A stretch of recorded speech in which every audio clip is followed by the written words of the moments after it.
अब केवल 2 ही बालक शेष बचे हैं। दोनों को पकड़कर ये खेल ही समाप्त कर दूंगा।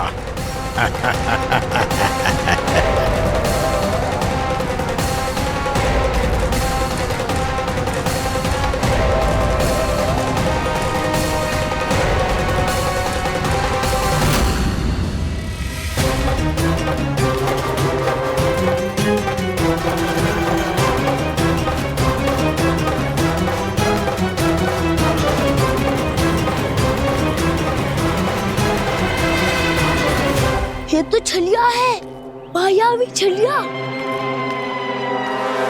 मेरे सभी सखाओं को शिकार बना लिया इसने।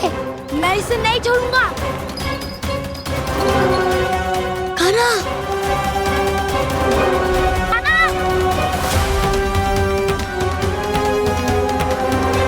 कान्हा, कान्हा।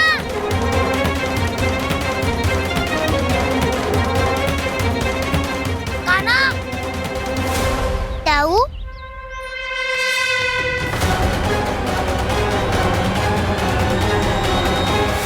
छलिया हो तुमने मेरे सखाओं का अपहरण किया है। मैं छलिया ना हूँ ना, मैं तो आपका छोटा भाई हूँ, आपका कान्हा। मैंने सब कुछ अपनी आंखों से देखा है। बस तुम छलिया ही हो। रूप बदल बदल कर मेरे सखाओं का अपहरण कर रहे हो। ये क्या कह रहे हो दाऊ? आप ही मुझे नहीं पहचानोगे तो कौन पहचानेगा? कान्हा, ये नहीं, मैं हूँ वास्तविक बलराम, तुम्हारा दाऊ।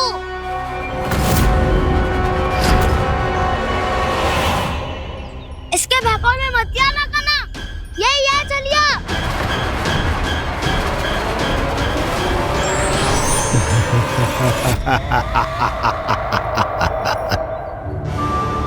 बुद्धिमान बालक, केवल तुमने ही पहली बार में माना है कि मैं ही वास्तविक छलिया हूँ।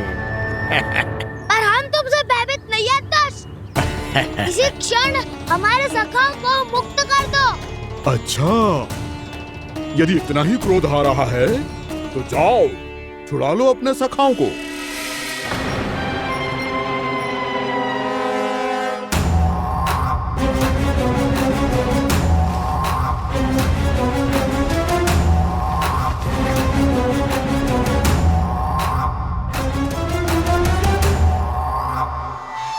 तुम छलिया, तुम छलिया, तुम छलिया, तुम छलिया, तुम छलिया, तुम छलिया, तुम छलिया, तुम छलिया। कान्हा, हमारी रक्षा कर। कान्हा, रक्षा करो हमारी। बलराम, हमें बचाओ। कान्हा, हमारी रक्षा करो हमारी। या मैं हूँ ऐसा? किसी का बाल भी पाका नहीं कर पाओगे तुम। बालक, पर मैंने तो पहले ही तुम्हारे सखाओं को उस कंदरा में पहुंचा दिया है। बेचारे इस समय घबरा के रो रहे होंगे, सहायता की भिक्षा मांग रहे होंगे। जानते हो तुम उन सबका अपहरण क्यों कर पाए? क्योंकि मैंने तुम्हें कर नहीं दिया, ताकि मुझे तुम्हारा सामना करने के लिए एकांत मिल सके। अच्छा। आओ, जाके सखाओं को बचाओ। इस दुष्ट के लिए मैं पर्याप्त हूँ।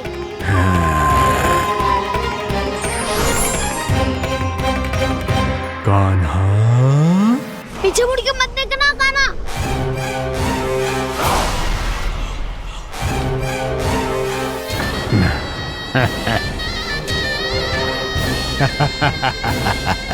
अपने सखाओं की तरह अब तुम भी फंस गए कृष्ण।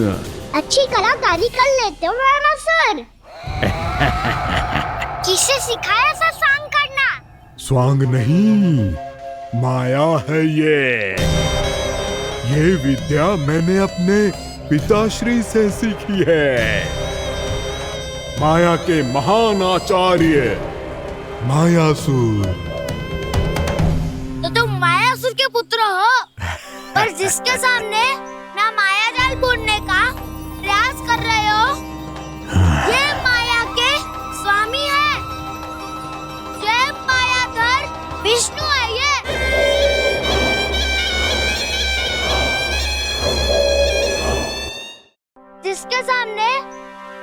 जल बोलने का प्रयास कर रहे हो?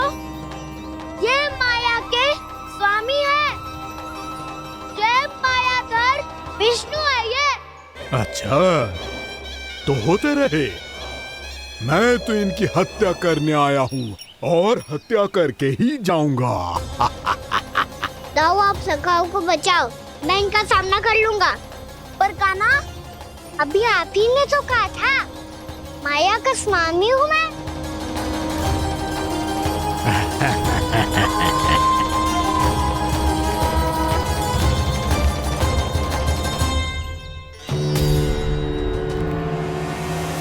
ये तो मथुरा का व्यापारी है।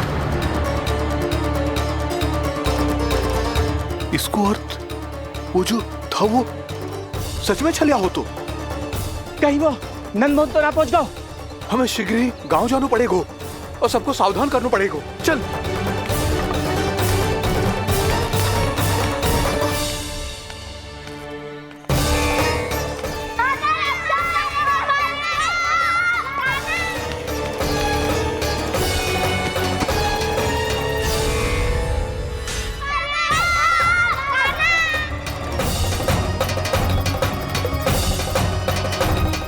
यदि तुम्हें लग रहा है कि मेरे छल के वार से बच गए हो, तो मुझसे भी बच जाओगे। ये तुम्हारी सबसे बड़ी भूल है कृष्ण। मेरे पास बहुत सारे मायावी अस्त्र हैं, जो क्षण भर में ही तुम्हें विष्णु लोक पहुंचा देंगे। तो फिर प्रतीक्षा क्यों कर रहे हो?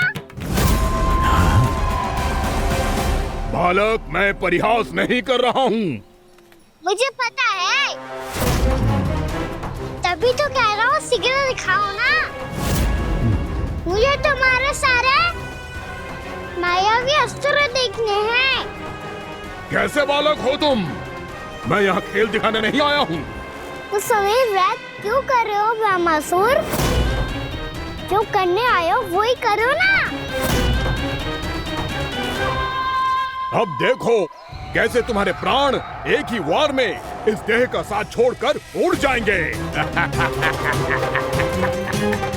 मेरी मायावी अग्नि तुम्हारे भोले भाले से इस मुख को जलाकर भस्म कर देगी।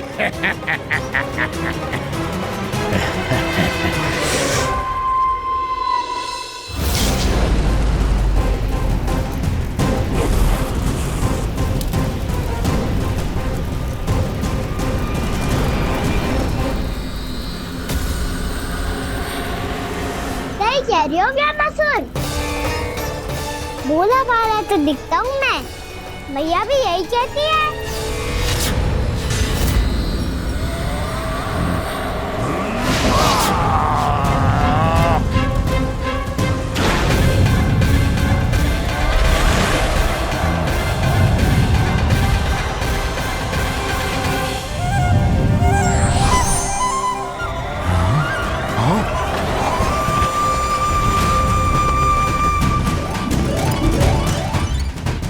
आसन को उपहार देने के लिए बहुत बहुत धन्यवाद ब्रह्मासुर।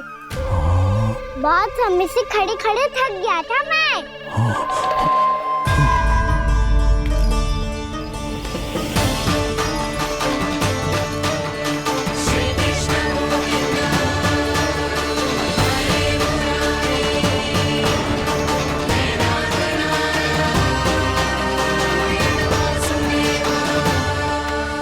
अगला अस्त्र दिखाओ ना। तुम्हारी यही जिज्ञासा आज तुम्हारा अंत करने में सहायक बनेगी मूर्ख बालक।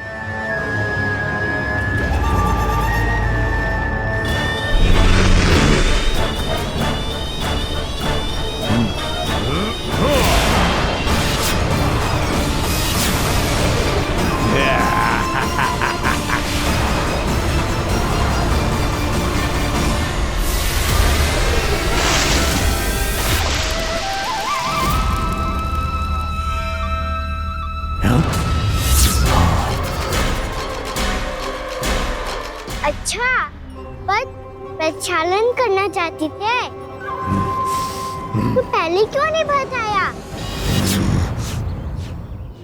मुस्कुराना बंद करो। तुम्हारी ये हंसी मुझे कांटों की तरह चुभ रही है। पर मैया तो कहती है कि मेरी मुस्कुराहट फूलों की तरह है।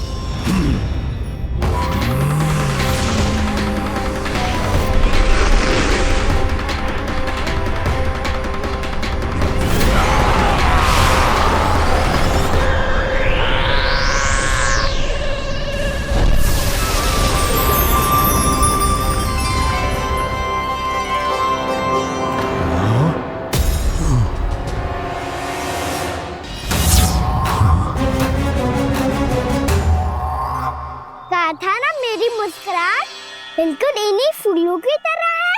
और तुम कर क्या रहे हो सर? कभी आसन दे रहे हो, कभी पद प्रक्षालन कर रहे हो और अब फूल भी चढ़ा दिया है।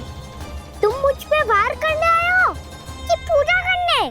तुम्हारी पूजा तो मैं अब ऐसी करूंगा कि तुम मृत्यु के बाद भी मुझे भूल नहीं पाओगे बालक।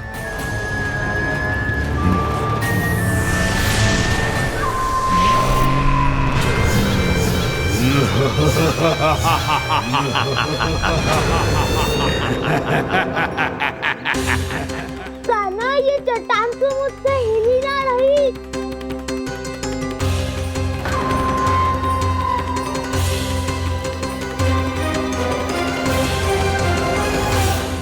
अभी कंदरा के अंदर कुछ क्षणों में ही प्राण वायु समाप्त हो जाएंगे। तुम्हारे सारे सखा एक एक कर अपने प्राण त्याग देंगे और तुम्हारा वध करूंगा मैं।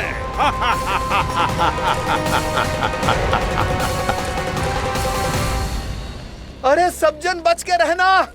छलिया आया हुआ है वृंदावन में। अरे छलिया आ गया है। वृंदावन में मायावी छलिया। अरे क्या हुआ? कौन छलिया? मायावी छलिया सबको छलता है वो। हाँ, कुछ भी कर सके है वो। बहुत भयानक। अरे भानु ठहर जरा, क्या हुआ? बहुत भयानक है वो। बच के रहना सब लोग। अरे भेष बदल ले तो है वो। हाँ। क्या हुआ? छलिया है वो। अरे मेरी बात तो बताओ।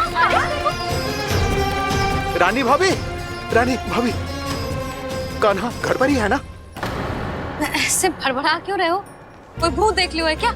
भूत ना भाभी, छलिया से भेंट हो गई। सच्ची का मायावी छलिया है भाभी। क्या उल्टा सीधा बोले जा रहे हो? ठीक से बताओ। अब बोलो भी। वो कान्हा के पीछे पड़ो है वो। मेरे लल्ला के पीछे? हाँ रानी भाभी, हमारे अचेत होने से पहले हमने उसे ये कहते सुना था कि वो वृंदावन आने वाला है कान्हा से मिलने। हे नारायण, मेरे कान्हा की रक्षा करना। जसोदा जी, मायावी छलिए से बचना बालकों के बस की बात ना है। जीजी, बालक वन में अकेले हैं।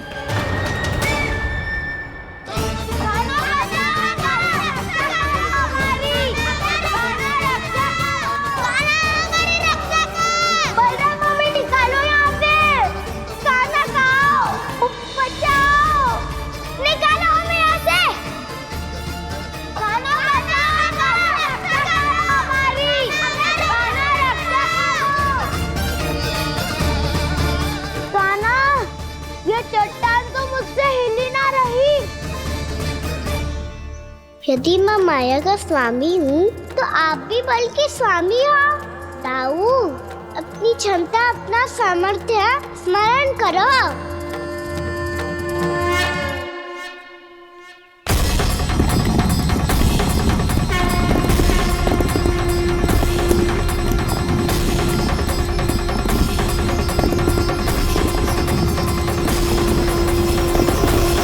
इससे पहले कि वो कंदरा का द्वार खोल के तुम्हारे सखाओं को बाहर निकाले, मैं तुम्हारे प्राण ले लूंगा कृष्ण।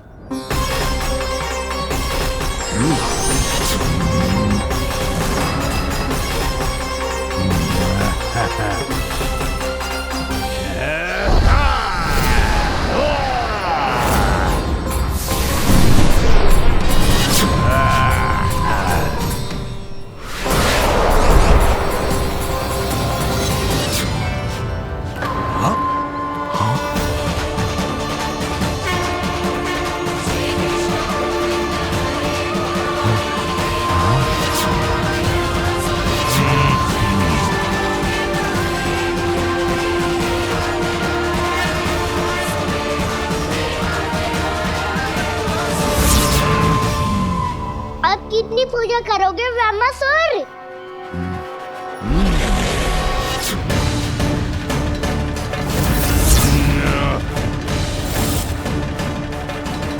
प्रभु तो खेल खिला रहे हैं इससे, और ये खेले जा रहा है विवश होकर, उनकी माया से बाध्य होकर।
जो प्रभु के सामने माया करने आया था वो स्वयं को ही माया में उलझा हुआ पा रहा है। नारायण नारायण। लो, अब तो तुमने दंडवत प्रणाम भी कर लिया, माया भी कथा भी उपहार में दे दी। तुम चाहते क्या हो वामासुर? मेरी शरण में आना है क्या?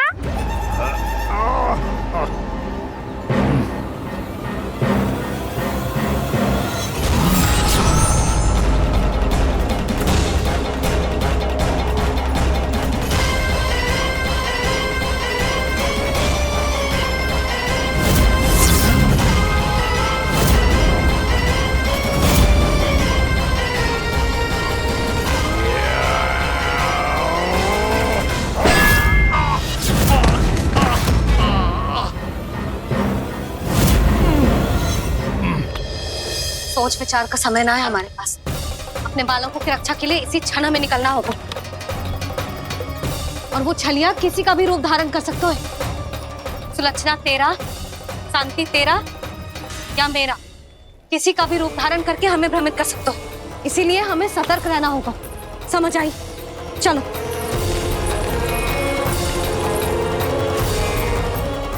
अभी भी समय है वामासुर, समझ जाओ। यदि मैया आ गई तो बात गड़बड़ हो जाएगी।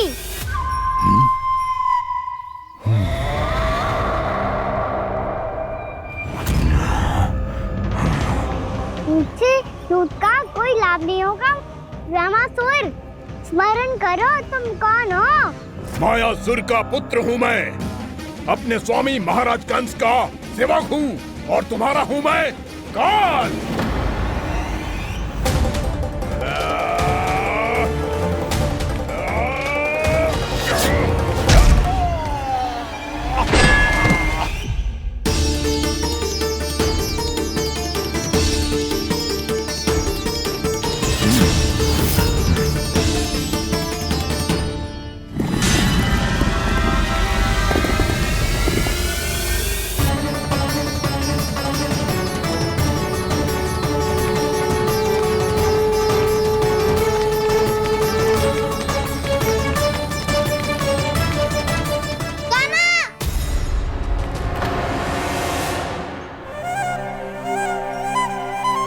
बाबा कहते हैं दुष्टों को पहले बातों से समझाना चाहिए, फिर भी ना माने तो अस्त्र ना उठाना दृढ़ता होती है।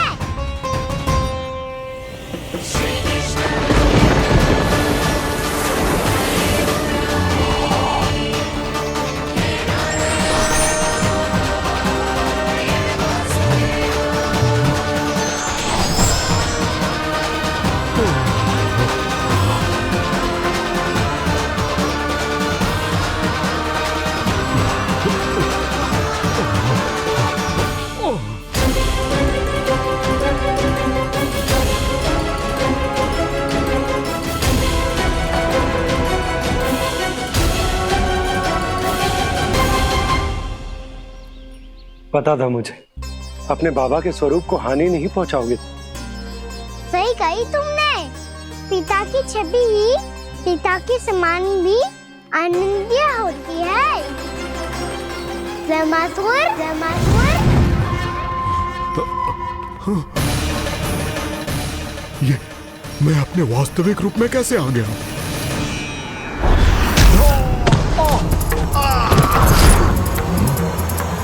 मेरे बाबा का स्वरूप नहीं लेना चाहिए था तुम्हें।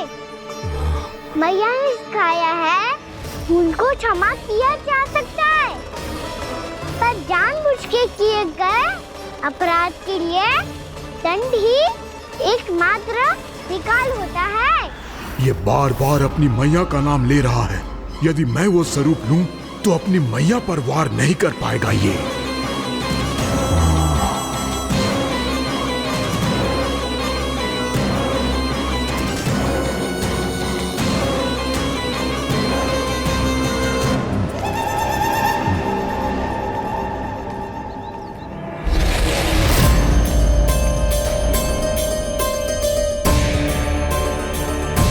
लल्ला,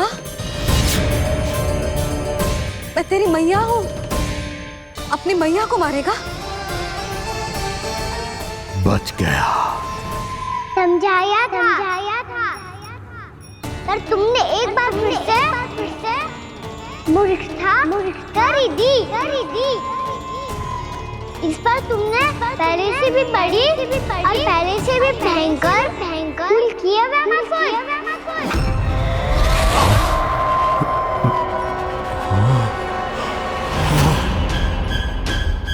ये क्या हो रहा है मुझे? बार बार मेरा रूप क्यों बदल रहा है? ममता को समझे बिना अधिक समय तक मैया का स्वरूप हरण करके नहीं रख पाओगे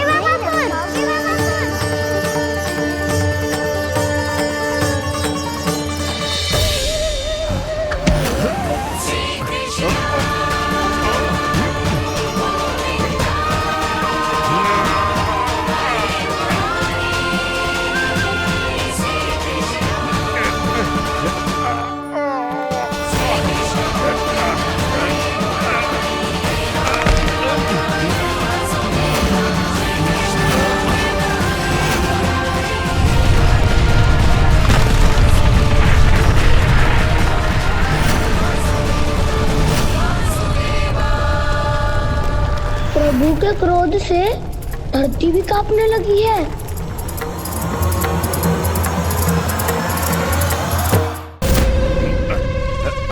पुत्र को मारने के उद्देश्य से एक माँ का रूप लिया तुमने। ये ममता का और मेरी मैया का घोर अपमान है रावणासुर।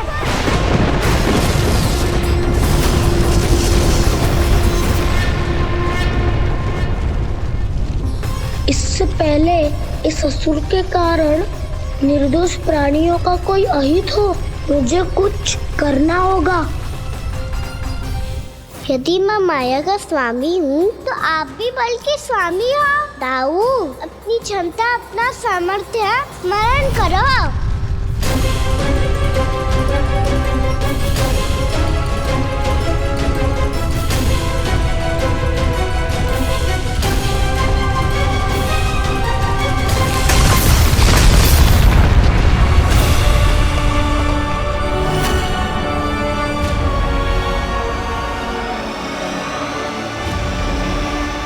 अद्भुत बल दाऊ, अद्भुत।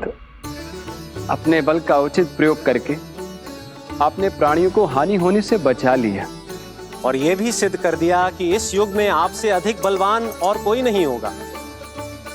आज से आप बलदेव के नाम से भी जाने जाएंगे। आज से आप बलदेव के नाम से भी जाने जाएंगे। आपके चरणों का ये चिन्ह युगों युगों तक आपके बल की कथा कहता रहेगा। बलराम का चरण चिन्ह।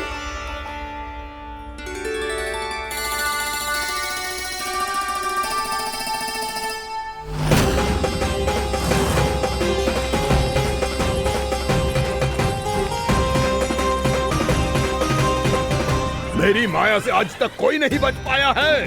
एक बार मुझे छोड़कर देखो, फिर पता चलेगा कि मैं हूँ कौन। पहले ये तो देख लो कि मैं कौन हूँ।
बहुत समय पहले की बात है। बहुत बड़े घुमाकर राज करते थे तुम।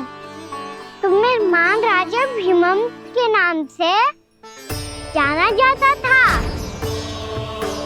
सब कुछ था तुम्हारे पास, पर शांति नहीं थी। इसीलिए शांति की खोज में अपना संपूर्ण राज अपने पुत्रों को सौंप कर मलय पर्वत की ओर चल दिए।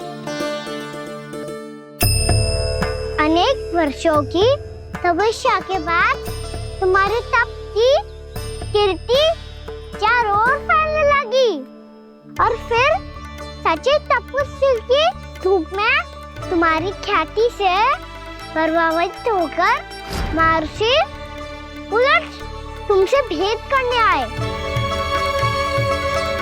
राजा भीमरथ, आपने ईश्वर की प्राप्ति के लिए सब कुछ छोड़ दिया, पर अपना अभिमान नहीं छोड़ पाए। इसीलिए मेरे आगमन पर सम्मान के साथ खड़ा होना तो दूर, मेरा अभिवादन भी नहीं किया। अभिमान तपस्वी का गुण नहीं होता है राजन, अभिमान राक्षसी गुण है। इसलिए मैं आपको श्राप देता हूँ कि आप अगले जन्म में एक राक्षस के रूप में जन्म लेंगे, एक राक्षस के रूप में जन्म लेंगे। मुझे क्षमा कर दीजिए महर्षि, मैंने जानबूझकर आपका अपमान नहीं किया है। मैं तो यहाँ पर शांति की खोज में आया था। अपने भीतर के संसार में गहरे सोच विचार में डूबा हुआ था मैं। मुझे क्षमा कर दीजिए महर्षि, मुझे क्षमा कर दीजिए। अपनी भूल का आभास प्रायश्चित की ओर पहला पग होता है। मैं अपना श्राप तो वापस नहीं ले सकता, परंतु आपको एक वचन अवश्य दे सकता हूँ। जब भी प्रभु नारायण का अवतार होगा, आपको उचित समय पे वो वरदान देंगे जिसकी आप लंबे समय से प्रतीक्षा कर रहे हैं।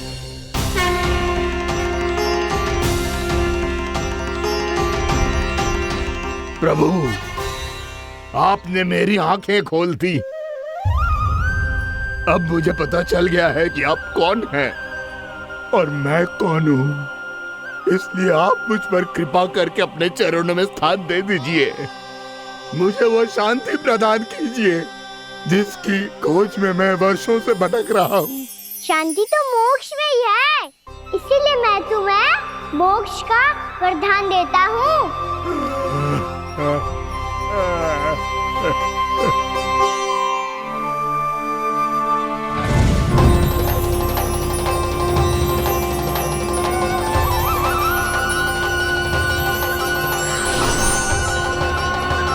प्रभु की ये लीला सदैव स्मरण रखी जाएगी। इस स्थान को इनका आशीर्वाद मिलेगा और इस कंदरा को व्योमासुर की कंदरा के रूप में पहचाना जाएगा। भविष्य में अनेक ऋषि मुनियों की शरण स्थली बनेगी ये कंदरा। ये कोई साधारण बालक ना है। ऐसा चमत्कार कोई साधारण बालक थोड़ी ना कर सकते हो। तुम सत्य कह रहे थे बलराम, गाना सच्ची में भगवान ही है। तभी तो सब देवता इसे बसाने और इसकी ओर से युद्ध करने आते हैं। तुम सब ऐसे आंखें फाड़ के क्यों देख रहे हो मुझे?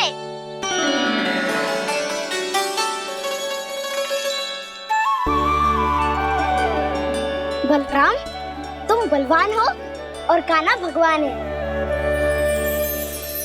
दूर दूर तक कोई दिखाई ना दे रहा है। ना जाने किस हाल में होंगे बालक। कहीं हम ही तो मार्ग ना भटक गए शीघ्रता के चक्कर में। अब तो एक पग भी ना चलो जा रहे हो। जल, किसी के पास जल है क्या? कंठ तो मेरा भी सूख रहा है मौसी। भाभी, निकट ही जमुना जी है, कहूँ तो वहाँ से जल ले आओ। मैं भी जा रही हूँ भाभी, एक से भले दो। हाँ चल, शीघ्रता से आओ। हाँ।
जानकी, जानकी,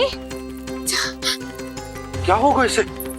देखो ना जी, अब छलिया की सूचना मिलते ही हम सब बालकों को ढूंढने चली गई और ढूंढते ढूंढते सबको बहुत प्यास लगी आई जी। तो जानकी जमुना जी की नदी से जल लेने गई और उसने जमुना जी का पानी पिया और उसकी जेदशा हो गई। बालक कहाँ है? वो ठीक तो है ना? ऊपर ऊपर से सब ठीक है, पर भीतर से बहुत भयभीत है सब। जानकी तो बिल्कुल नीली पड़ गई है। लग तो है विष फैल गया है इसको पूरे तन में। मथुरा के सर्वश्रेष्ठ विदेह जी को बुलाया गो है उसके उपचार के लिए। जैसे ही इसने जल को मुंह से लगाया, ये गिर पड़ी। चटपटाने का अवसर भी ना मिलो। हाँ वैद्य जी, और निकटी मृत पशु भी पड़े हुए थे।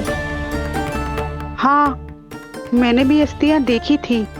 इसका तो यही अर्थ हो सकता है कि समस्या वहाँ के जल में ही हो। वैद्य जी, आप रोगी की नाड़ी पे ध्यान दो ना।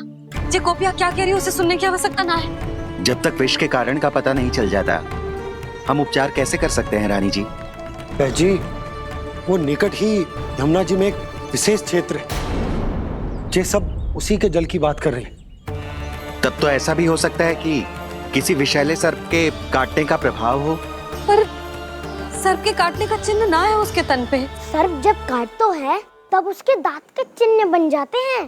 मुझे पता है, बड़े बड़े सर्प को काटते हुए देखो है मैंने। एक दिन अब बस कर उज्जवल, ये बड़ी बड़ी हाँकने का समय ना है। पर यदि सर्प ने ना काटो है, फिर जानकी की ये दशा किसने की? अवश्य किसी राक्षस ने की होगी। नाना, कोई विषैला पशु भी तो हो सकता है। यह अवश्य किसी महाविषैले सर्प के विष से हुआ है। सर्प ने भले ना काटा हो, लेकिन यह अवश्य ही किसी महाविषैले सर्प के विष के कारण हुआ है। कालिया नाग। कालिया नाग?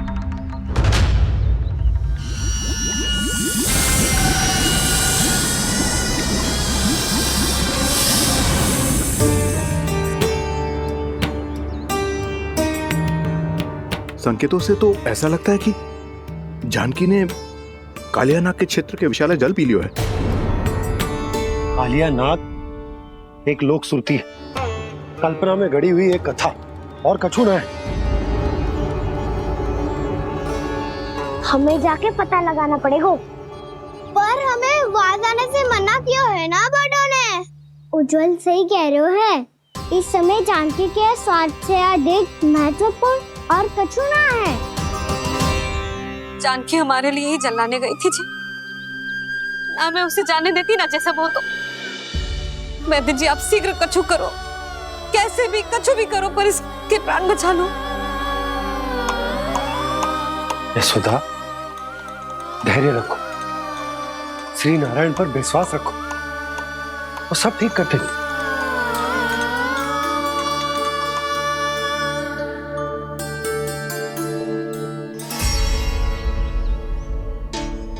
विष की काट की मेरे पास जितनी जड़ी बूटी थी, मैंने सब अर्क बना के पिला दी, पर इसकी दशा में अभी तक कोई सुधार नहीं दिख रहा है। यह अंतिम जड़ी बूटी है। अगर इससे भी चमत्कार नहीं हुआ, तो फिर जो नारायण की इच्छा।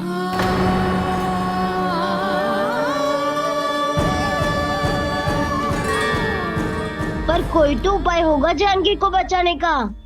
कान्हा, यदि तुझे किसी औषधि के बारे में पता है, हमें बता दे, हम जाके ले आएंगे।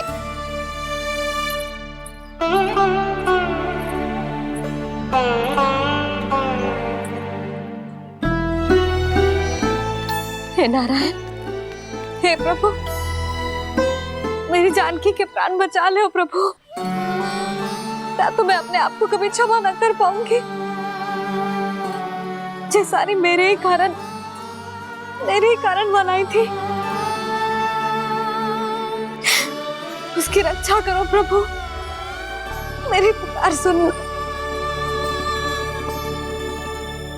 कान्हा, तूने हमें वत्सासुर से बचाया था ना?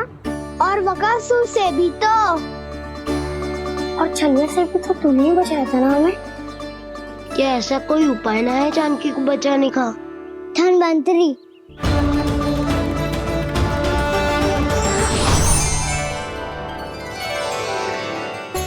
मैं आ गया हूं प्रभु, चिंता मत कीजिए, आपके आदेश का पालन अवश्य होगा।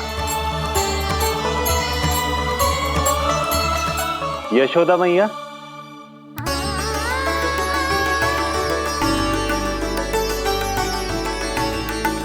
मैया आपको कोई पुकार रहा है।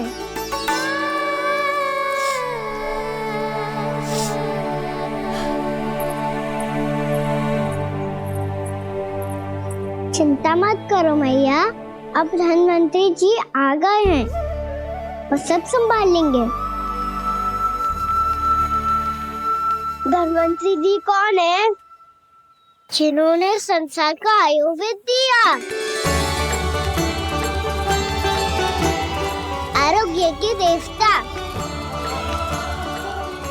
वे श्री नारायण के अवतार।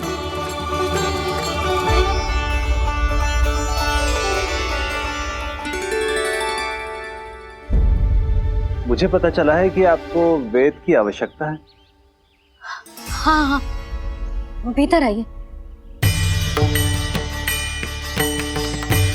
आइए आइए बैठे जी। जी रहे। मथुरा का सर्वश्रेष्ठ वैद्य अर्थात मैं यहाँ आ चुका हूँ और रोगी को जितनी औषधि की आवश्यकता थी सब दे चुका हूँ। निश्चित रूप से आपने विष की काट के लिए बहुत ही उत्तम अर्क तैयार किया है, इसीलिए किसी और वैद्य की आवश्यकता नहीं है। किंतु आप अकेले कितना कुछ करेंगे वैद्यराज, मुझे अपना सहायक ही बना लीजिए। पर जो करना था मैं पहले ही कर चुका हूँ। हाँ, वो तो आप कर चुके हैं, बस रोगी के तन से विष निकालना शेष है ना वैद्यराज? हाँ हाँ, बस वही शेष है। इनके रक्त को विष रहित करने में मैं आपकी सहायता करूंगा। पहले ये संजीवनी मानी जाने वाली इन लाल फूलों की बूटी को भी घिसना है ना?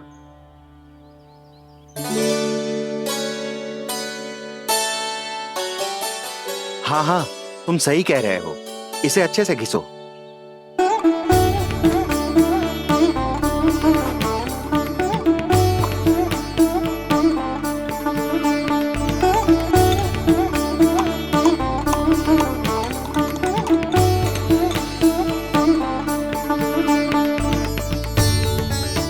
और ये नीले फूलों को भी तो मिलाना है ना? हाँ हाँ, अच्छे सहायक बन सकते हो तुम, ऐसे ही श्रम करते रहो।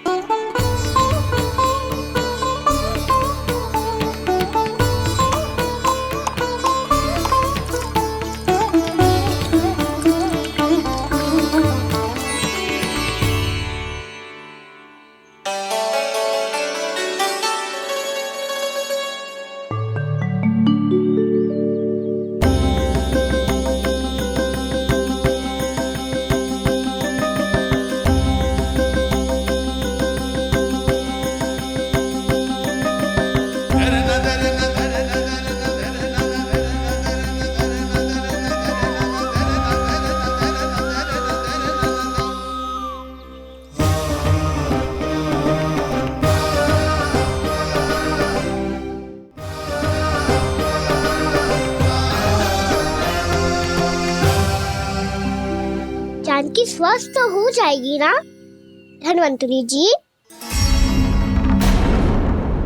धनवंतरी? प्रभु, अब मैं क्या करूं? आपने तो स्वयं ही मेरी पहचान उजागर कर दी। जी क्या करो कान्हा?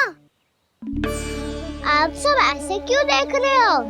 मैया कहती है ना, सभी वैद्य धनवंतरी जी का ही रूप होते हैं। वाह कृष्णा, चतुर तो हो तुम। वैसे वास्तविक धन्वंतरी मैं हूँ, मेरा अर्थ है वास्तविक वैद्य मैं हूँ। ये तो मेरा सहायक है, मुझे पूरा विश्वास है बिल्कुल ठीक हो जाएगी। वैसे ही थोड़े ना मुझे मथुरा का सर्वश्रेष्ठ वैद्य कहते हैं लोग।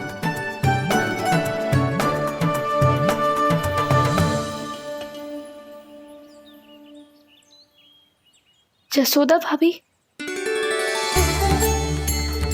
जसोदा जी, जानकी को चेतना आ गई। जानकी, जानकी, जानकी, तू ठीक है ना? क्षमा करना भाभी, मैं आपके लिए जल ना ला पाई। बस बहुत भूख लगी है। मैं अभी कछु लाती हूँ। जानकी, माखन खाओगी?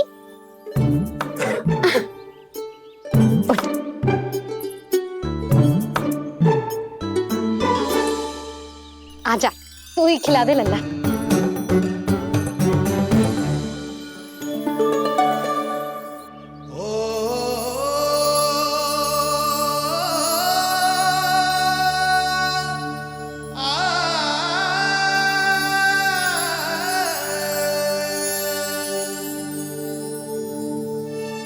तुम सब मेरे लल्ला को माखन चोर कहती हो ना? आज देखो, अपना ही माखन जानकी को खिला रहे हो।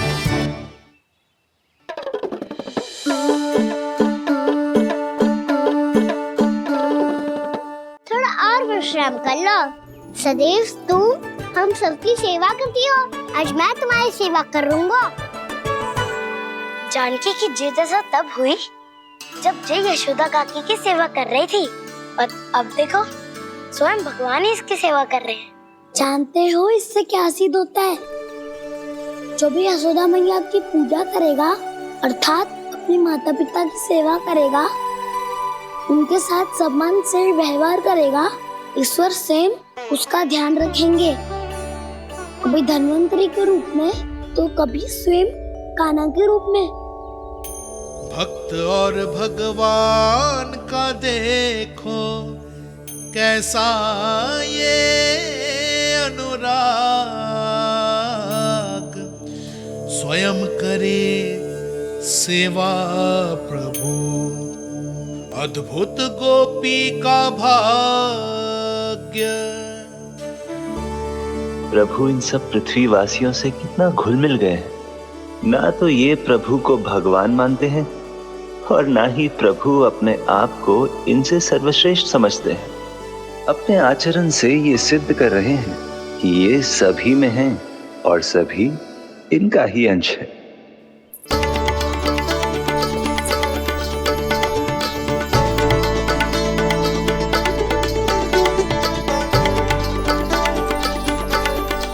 प्रभु, अब मुझे जाने की आज्ञा दीजिए।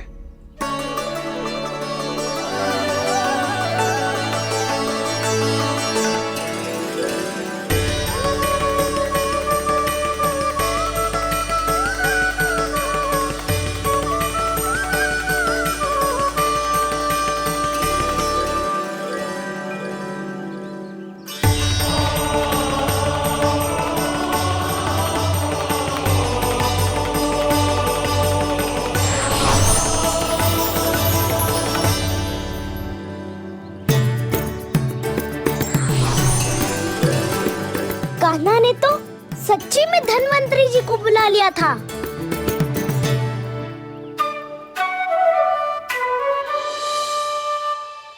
जब से कान्हा का जन्म हुआ है ना, मैं तब से देख रही हूँ, तब से हम पे कोई भी संकट आती है ना, तो अचानक से कोई अपरिचित हमारी सहायता करने आ जाता है, और जाते समय कान्हा की आज्ञा लेके जाते है, और कभी कभी तो इसे प्रभु बोल के जाते है। बाबा संभालो।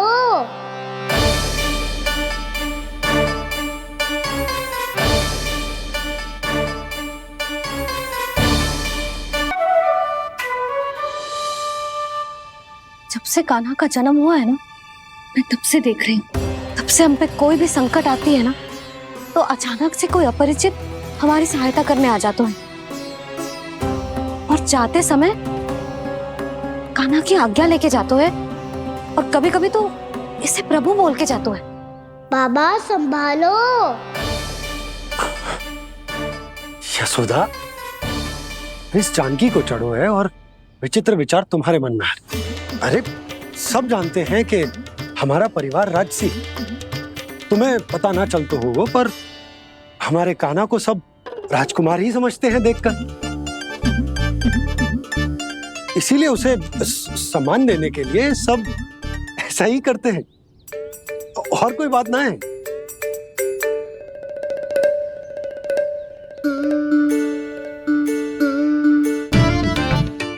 अब जे मेरे लल्ला को ऐसे क्यों घूर रहे हैं?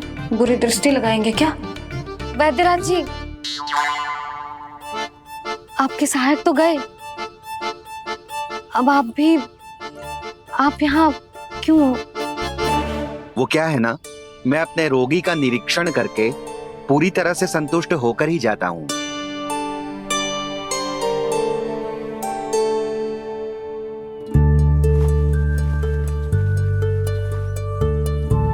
हाँ, संकेत तो अच्छे हैं, कल सुबह तक बिल्कुल ठीक हो जाएगी। धन्यवाद वैद्य जी।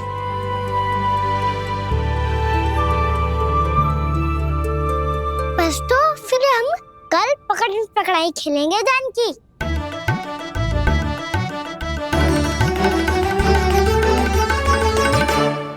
भानु, बंसी, जाकर उस क्षेत्र के चारों ओर बाढ़ बनवा दो और वहां सूचना पट्ट भी लगा देना, ताकि जानकी के साथ जो हुआ है वो किसी और के साथ ना हो।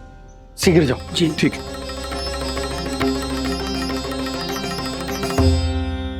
बाढ़ और सूचना पट लगवाने से समस्या का समाधान नहीं होगा बाबा। निर्दोष पशु सूचना पट देखकर भी कुछ समझ नहीं पाएंगे।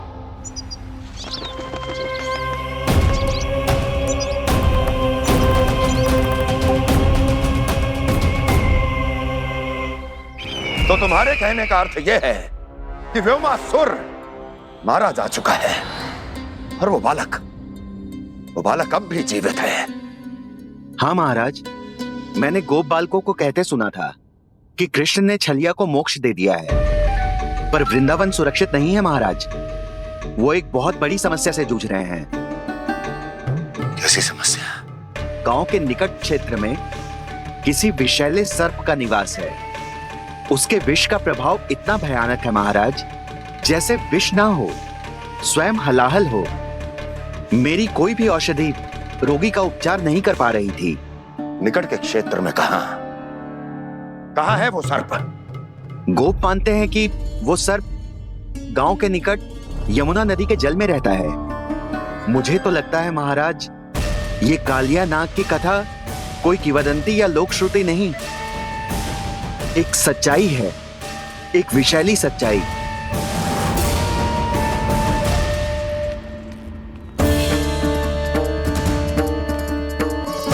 कालिया का सामना करने का समय आ गया है, पर उससे पहले मुझे बुलाना होगा उन्हें।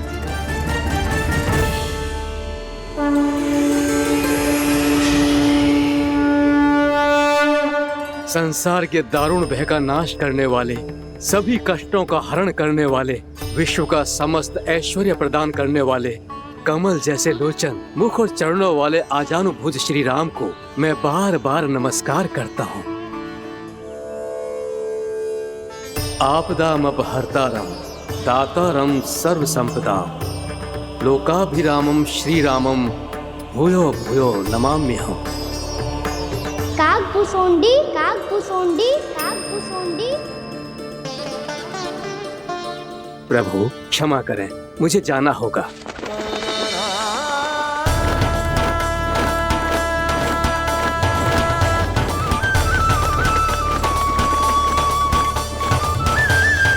प्रणाम प्रभु।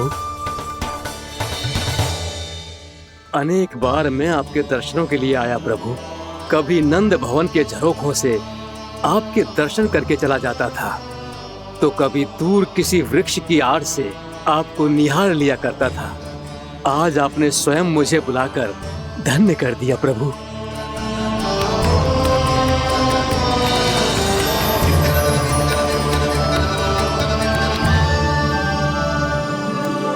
मैंने आपको यहाँ एक विशेष कारण से बुलाया है। आपके श्राप से इस कालिया नाग को मुक्त करने का समय आ गया है। ये तो बहुत ही उत्तम समाचार है प्रभु। इतने वर्ष बीत गए, मुझे आज भी स्मरण है वो दिन जब मैंने उन्हें श्राप दिया था। अपने क्रोध पर नियंत्रण खोकर बहुत बड़ी भूल कर दी थी मैंने प्रभु। बीती हुई घटनाओं पर दुखी होके कोई लाभ नहीं है। हमें भविष्य की ओर देखना होगा।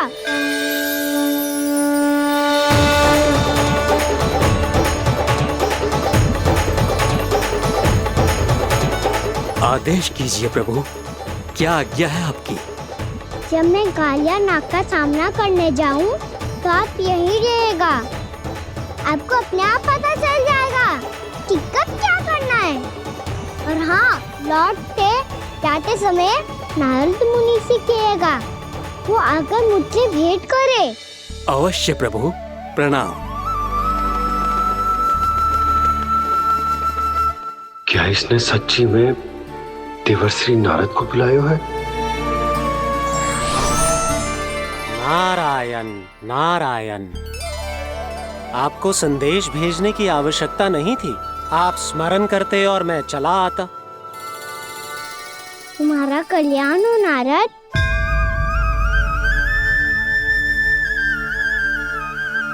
मैंने तुम्हें एक विशेष कार्य के लिए बुलाया है। आज्ञा दीजिए प्रभु। तुम्हें एक बार फिर कंस से भेंट करनी होगी। विचार कीजिए महाराज, क्या आप बिना किसी शंका के कह सकते हैं कि कौन सी पंखुड़ी पहली है और कौन सी 8वीं? उस दुष्ट से भेंट करना स्वयं कीचड़ में उतरने के समान है प्रभु। कमल पुष्प प्राप्त करना हो तो कीचड़ में उतरना पड़ता है नारद। आपका आदेश तो मैं स्वप्न में भी नहीं टाल सकता प्रभु। कंस कालिया नाग के बारे में जान गया है, पर वो उसका सामना करने का साहस नहीं कर पाएगा। मैं आतुर हूँ प्राप्ति, मूर्ख नहीं। मेरी बुद्धि फिर नहीं गई है। मैं स्वयं उस कालिया जैसे महाविषैले सर्प के सामने खड़ा हो जाऊं और अपने ही काल को आमंत्रित कर लूं। तो फिर अपने लाभ के लिए उसका प्रयोग करने का कोई और उपाय सोचिए स्वामी।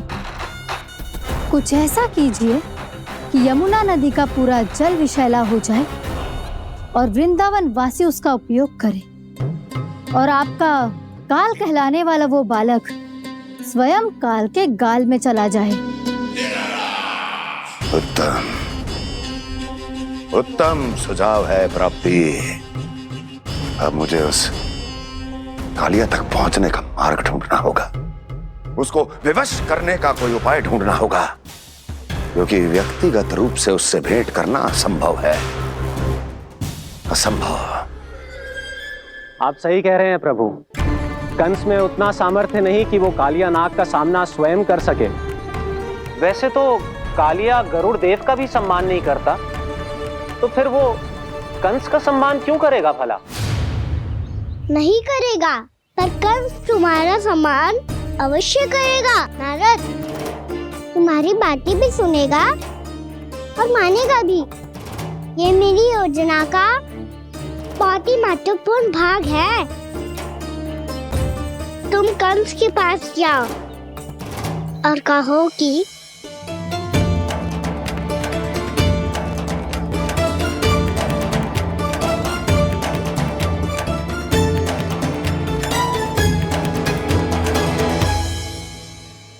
संतान अपने माता पिता को तीर्थ का सौभाग्य दिलाती, और मेरा लल्ला कितना महान कि उसने हमारे घर को ही तीर्थ बना दिया। ऐसा तीर्थ जहां मेरी आंखों के सामने भक्त और भगवान का मिलन हो रहा है। जो आज्ञा प्रभु।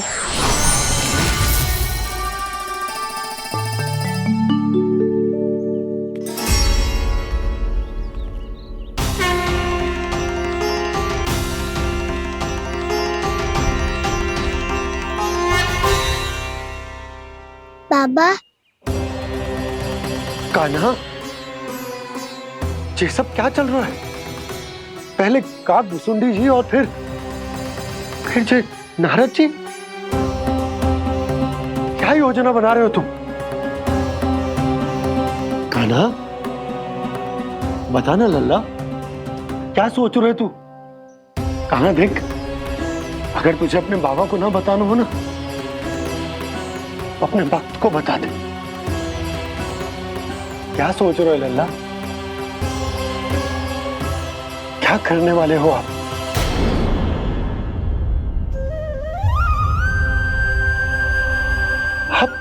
आप इतने दुखी क्यों हो? कान्हा, कान्हा, क्या होगा? क्योंकि मुझे आभास हो गया है बाबा, समय आने वाला है। कौन सा समय आने वाला है लल्ला? शीघ्र ही सब कुछ बदलने वाला है। भैया को मेरा सत्य पता चल जाएगा बाबा।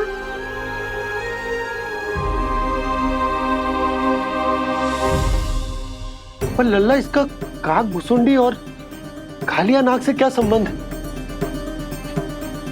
ऐसा क्या हुआ था और क्या होने वाला है?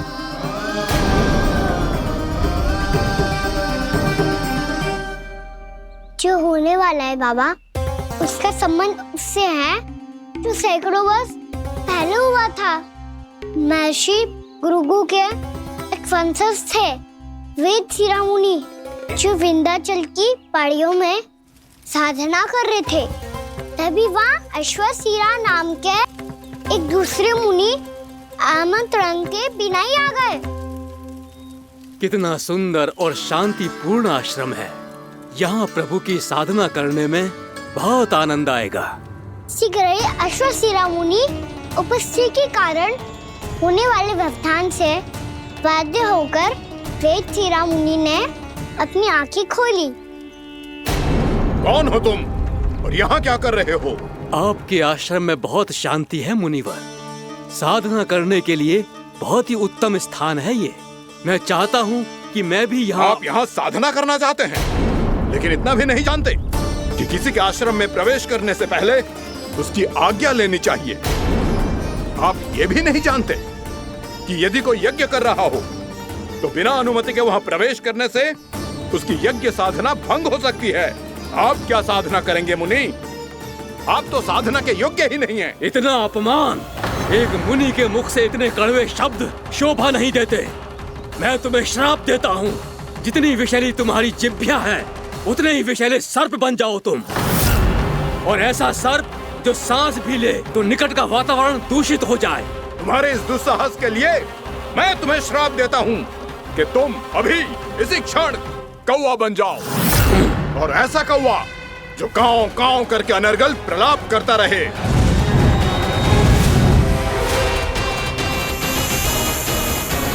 ये मैंने क्या किया? ये मैंने क्या किया? क्रोध के कारण दोनों ने एक दूसरे को श्राप दे दिया। पर दोनों ही मेरे भक्त हैं, और भगवान होकर मैं अपने भक्तों को इतनी कठिनाई में कैसे देख सकता था। इसीलिए जिस संकट में उन दोनों ने अपने आप को फंसा लिया था, उसका समाधान करने में मैं उनके पास गया। देखिए ना प्रभु, ये क्या हो गया हमसे? हमारी रक्षा कीजिए प्रभु, मार्ग दिखाइए हमें। क्रोध पर नियंत्रण ना होने के कारण आप दोनों ने एक दूसरे को बहुत ही भीषण संकट में डाल दिया है। अब दोनों ही तपस्वी, तप के बल से दिए गए आपके श्राप को लौटाना भी संभव नहीं है। प्रभु, कोई तो उपाय होगा, हम आपके शरण में हैं प्रभु। अपराध तो हमसे हुआ है प्रभु, पर अब आपसे ही आशा है। कुछ ऐसा कीजिए भक्त वत्सल, जिससे हम दोनों के श्राप का प्रभाव कुछ कम हो जाए। आप दोनों ही मेरे भक्त हैं, इसलिए आपकी पीड़ा का निवारण करने का एक उपाय है मेरे पास। वेद शिरोमणि, जब आप कालिया नाग बनेंगे तो आपको मेरे चरणों को अपने शीश पर धारण करने का सौभाग्य मिलेगा। और अश्व शिरोमणि, आप काग योनि होने के बाद भी आप श्रेष्ठतम ज्ञान और सर्वाधिक यौगिक सिद्धियों के स्वामी होंगे। और प्रवचन दिया करेंगे। इसके बाद अश्वशिरा मुनि काकभुसुंडी बन गए, जिन्होंने आगे चलकर स्वयं गरुड़ देव को रामायण सुनाई। और मुनि वेदशिरा महर्षि कश्यप और देवी कत्रियों के पुत्र कालियानाग बनकर जल में। और अब वही कालियानाग जमराज में, जिनके कारण जानकी के प्राण लगभग चले ही गए थे। अब कालियानाग को उचित स्थान पर भेजने का समय आ गया है बाबा। पर ये तो अच्छी बात है कान्हा, वेदशिरा मुनि को दिया हुआ तुम्हारा वचन भी पूरा हो जाएगा, जमुना जी की शुद्धि भी हो जाएगी। इस सब के बाद भी तुम दुखी क्यों हो? क्योंकि इसके बाद मैया के सामने मेरा रहस्य खुल जाएगा बाबा। उन्हें पता चल जाएगा कि उनका बालक कोई साधारण बालक ना है। भविष्य में जो होने वाला है उसे सबके सामने घटने से रोकना मेरे लिए भी संभव ना होगा। मैया को सब पता चल जाएगा। क्या पता चल जाएगा रे मुझे?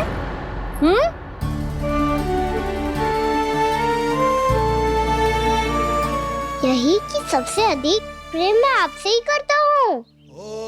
अब बस भी कर, चलो भोजन के लिए बुलाने आई थी तुम दोनों को। भूखा थोड़े ना रहने दूंगी अपने लल्ला को, मेरा लल्ला दुर्बल हो जाएगा ना। आप खिलाओगे तो ही खाऊंगा। हाँ ठीक है, मैं ही खिलाऊंगी। अब चल, आओ जी चल।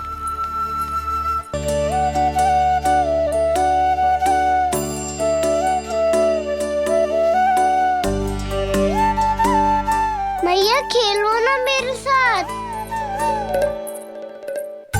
मैया सुनो ना, मेरी बात ना मानोगी? अभी बहुत कार्य पड़े लल्ला, देख जानकी को औषधि भी देने जानो है ना। औषधि मैं दे दूंगा, फिर तो खेलोगी ना आप मेरे साथ?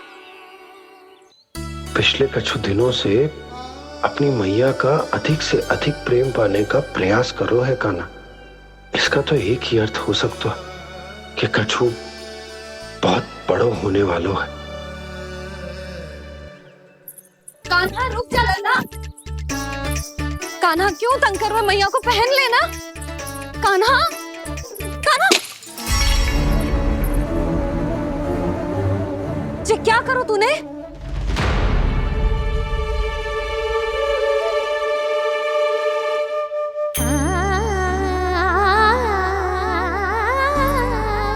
अच्छा ठीक है, अब मुंह लटकाने की आवश्यकता ना है। ये ले।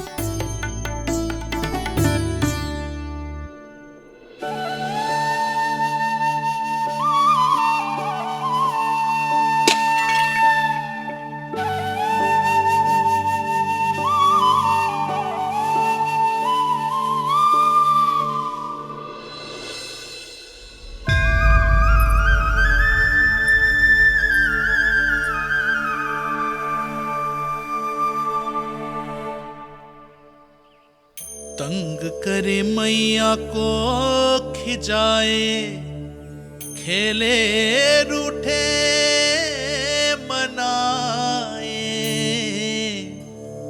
लीला अनोखी करके शरारत, कान्हा दंड भी पाए।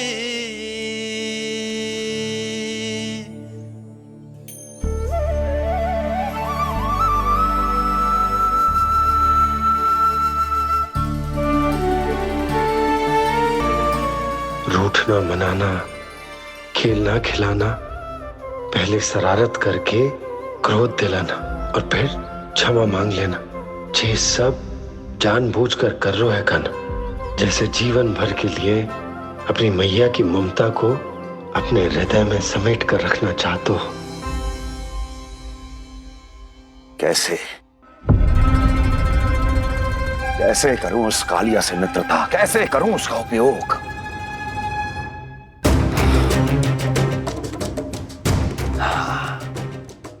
उस पर आक्रमण कर देता हूं और उसे किसी ना किसी तरह से यह विश्वास दिला देता हूं कि यह आक्रमण उस विष्णु अवतार ने किया है। फिर वो क्रोध में आकर सारे वृंदावन वासियों को अपने विष से समाप्त कर देगा। उचित है, ये उचित है। नारायण हरि, नारायण हरि।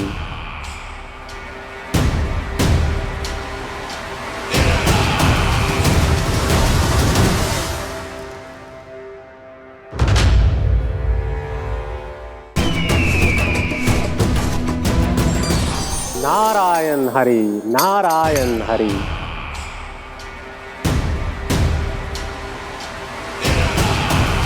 प्रणाम देवर्षि। इस योजना में कितना लाभ है और कितनी हानि, यह आंकलन करते करते थक गए होंगे मथुरा नरेश। देवर्षि, आज मेरा ध्यान कैसे आ गया आपको? आप तो सदैव ही मेरे ध्यान में रहते हैं महाराज कंस। सत्य तो यह है कि मथुरा में जो भी हो रहा है मुझसे छिपा हुआ नहीं है। मैं जानता हूं कि आप किसी भी असुर को वृंदावन क्यों ना भेजें, और वो असुर कितना भी शक्तिशाली क्यों ना हो, कृष्ण का सामना नहीं कर पाता। या तो पराजय स्वीकार करके आपके पास लौट आता है, या तो फिर वीर गति को प्राप्त हो जाता है।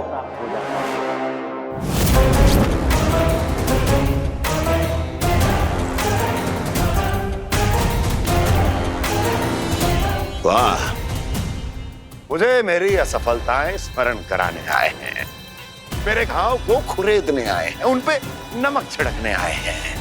मित्र को शत्रु समझने की भूल मत कीजिए महाराज कंस। मैं तो आपकी सहायता करने आया हूं। हाँ, और मेरी सहायता। कृष्ण विष्णु अवतार है, आप विष्णु के भक्त हैं। मैं हूं विष्णु द्रोही, फिर भी तो आपके आराध्य को हानि पहुंचाना चाहता है, उसकी सहायता करना चाहते हैं आप। क्या आप निश्चित रूप से कह सकते हैं कि आप ब्रह्मांड के सभी नियमों को अच्छी तरह समझते हैं? अवश्य। आपके लिए बस इतना ही जानना पर्याप्त होगा कि मैं जो कुछ भी कर रहा हूं उसके लिए मेरे व्यक्तिगत कारण हैं। मैं तो बस आपके हित में पिछली बार की तरह एक सुझाव लेके आया था, पर यदि आप मेरा सुझाव सुनना भी नहीं चाहते तो आपकी इच्छा। नारायण हरि, नारायण हरि। कारण चाहे जो हो, इनके पिछले सुझाव के कारण ही आज मेरे शत्रुओं की संख्या कम है। अन्यथा मैं देवकी के अन्य पुत्रों को भी जीवित छोड़ देता, और आज वो सब अपने भाई के साथ मिलकर उसकी शक्ति को अनेक गुना बढ़ा देते। ठहरिए देवऋषि,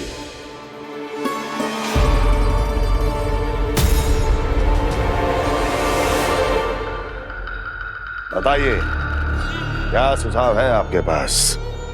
मेरे सुझाव का नाम है कालिया नाग।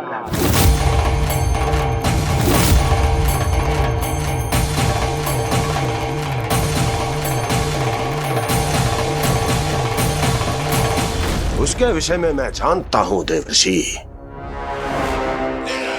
तो समस्या ये है कि मैं स्वयं उससे मिलने नहीं जा सकता, उससे भेंट नहीं कर सकता। उस कृष्ण की हत्या के लिए उसको वृंदावन जाने के लिए तैयार नहीं कर सकता। तो मत जाइए उसके सामने, और ना उसे भेजिए कृष्ण के सामने। हर बार आप किसी ना किसी असुर को अपने शत्रु के क्षेत्र में भेजते हैं, जहां शत्रु उसका सामना करने के लिए पूरी तरह से तैयार होता है, और आपका असुर मारा जाता है। इस बार शत्रु को युद्ध स्थल चुनने का अवसर मत दीजिए महाराज। इस बार योजना का जाल ऐसे बुनिए कि कृष्ण स्वयं उसके पास जाने के लिए विवश हो जाए। कालिया नाग स्वयं काल है, मृत्यु का दूसरा नाम है। उसके विष का उपयोग अपने लाभ के लिए कीजिए महाराज। वैसे कालिया के विष की अधिकता का अनुमान तो होगा ही आपको।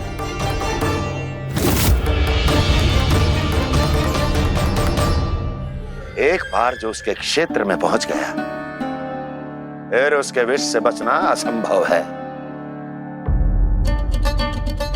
उचित सुझाव है देवर्षि, उचित सुझाव है।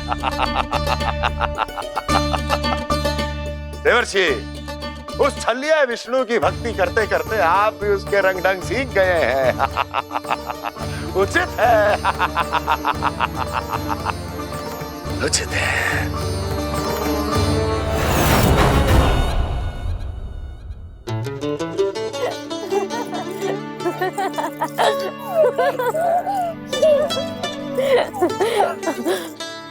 बस बस, बहुत आनंद ले लियो लल्ला।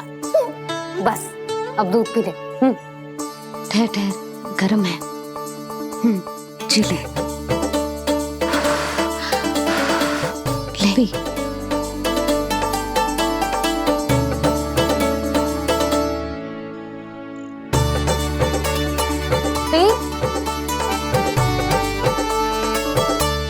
मैं ना होती तो ना जाने क्या होता तेरा। अपने आप दूध भी ना पी सकते है, भावला कहीं का। आपकी इस प्रेम के लिए तो मैं धरती पे आया हूँ मैया। मैं भी यही सोच रहा हूँ यशोदा कि तुम ना होती तो मेरा क्या होता। इसी बात पे थोड़ा दूध और कजू खाने को दे दो। अरे मैं तो भूल ही गई। तनिक ठहर जाओ जी, जे दूध पी लेना तो आपके लिए भी कछु ले आती हूँ।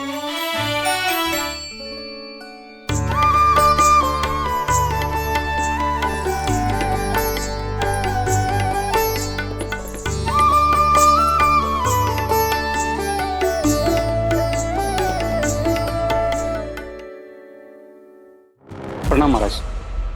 आपकी आज्ञा के अनुसार बिल्कुल वैसा ही पत्र तैयार किया है जैसा आप चाहते थे।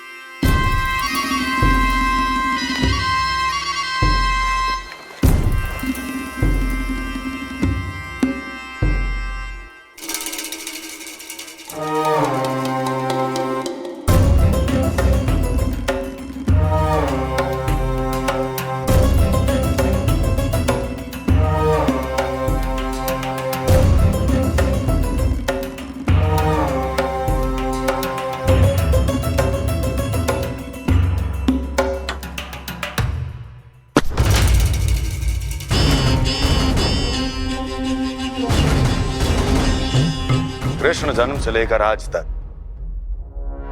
ये मेरी सबसे महत्वपूर्ण योजना है। इसका सफल होना निश्चित है दूत, किंतु केवल वही करना जैसा मैंने कहा है। जाओ।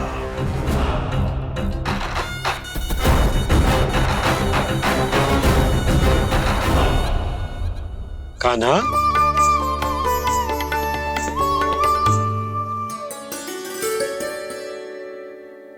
क्या होगा? बाबा मैं चाहता हूँ कि मैया की स्वमता क्रिस्टल फ्रेम की वर्षा मुझ पे सरते ऐसे होते रहे। वो तो होती रहेगी लल्ला।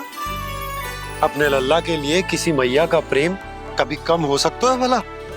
नंदराज, वो मथुरा से एक दूत आयो है महाराज कंस का राजपत्र लेके।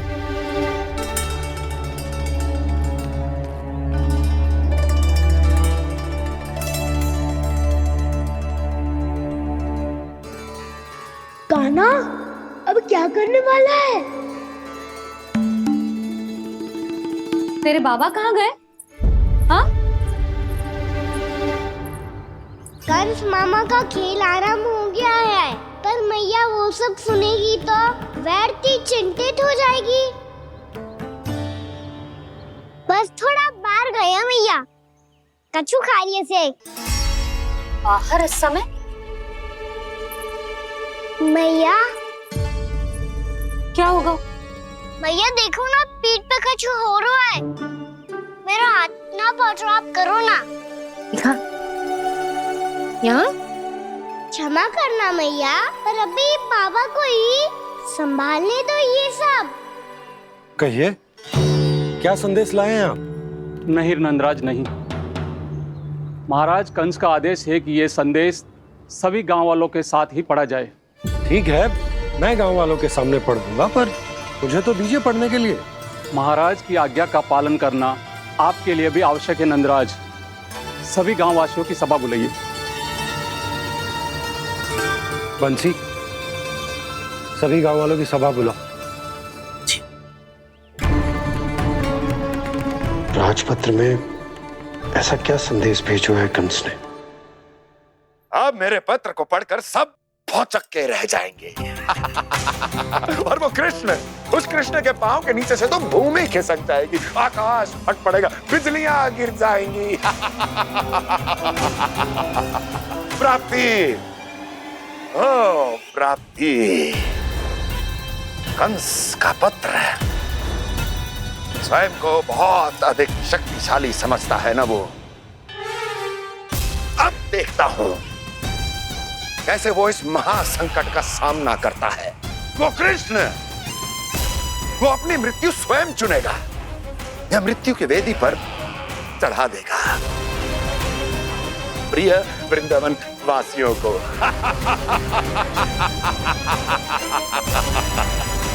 अब आएगा आनंद प्राप्ति, अब आएगा आनंद। सबको इकट्ठा करवा के ही पढ़वाएगो। अवश्य ही कोई विशेष संदेश दिया होगा कंस ने। मैं भी यही सोच रही हूँ सुलक्षणा जी, कछु ना कछु तो विशेष है, पर जे हो क्या सकता है?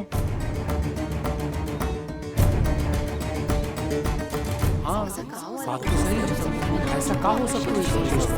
सभी गांव वासियों के सामने कहा जाए, कछु तो विशेष अवश्य लग रहे हैं। बाहर तक कोलाहल क्यों हो रहा है?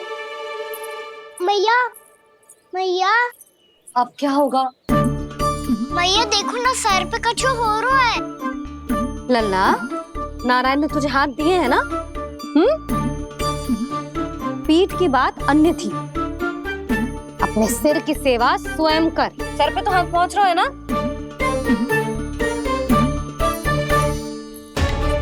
मैया सुनो ना, मैया देखो ना, तीव्र कर, कछु हो रहा है। मैया देखो ना, तीव्र कछु हो रहा है।